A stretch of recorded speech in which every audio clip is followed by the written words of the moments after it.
बहुत समय पहले की बात है। एक घने जंगल में आरू नाम का एक नेकदिल और वफादार भेड़िया रहता था। वह अपने झुंड का हिस्सा था, जिसका नेतृत्व समझदार और शक्तिशाली भेड़िया विक्रम करता था। आरू हमेशा निस्वार्थ और साहसी था, जो दूसरों की भलाई के लिए अपना सब कुछ त्याग देता था।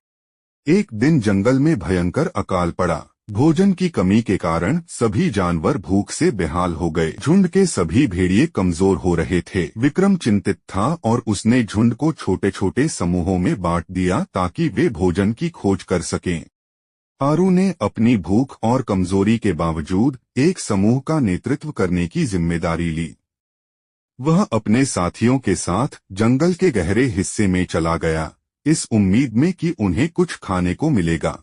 घंटों की तलाश के बाद उन्हें एक हिरण मिला जो शिकारी के जाल में फंसा हुआ था। हिरण जिंदा था लेकिन बुरी तरह घायल था। भेड़िए हिरण को देखकर खुश हो गए क्योंकि वह उनकी भूख मिटा सकता था। लेकिन आरू ठिठक गया।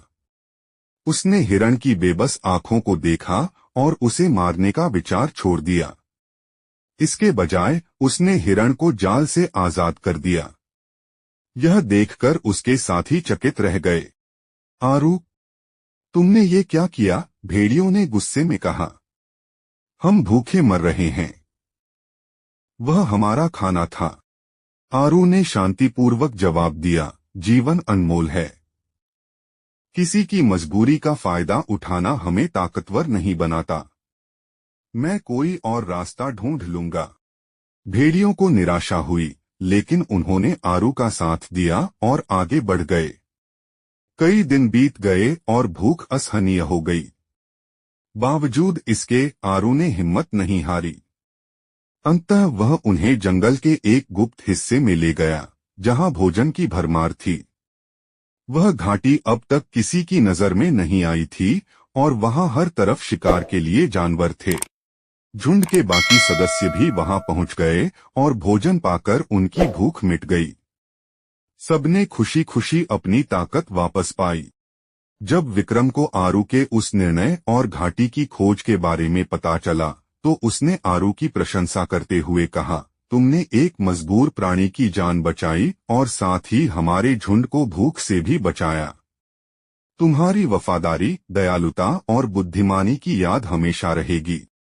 उस दिन के बाद से आरू जंगल में बलिदान, वफादारी और दया का प्रतीक बन गया। उसकी कहानी सुनकर जंगल के अन्य जानवर भी मुश्किल समय में दूसरों की मदद करने की प्रेरणा लेने लगे। दोस्तों, तो कहानी से हमें ये सीख मिलती है कि सच्ची ताकत दया और निस्वार्थता से दूसरों की मदद करने से न केवल उनका जीवन सुधरता है, बल्कि दुनिया भी बेहतर बनती है।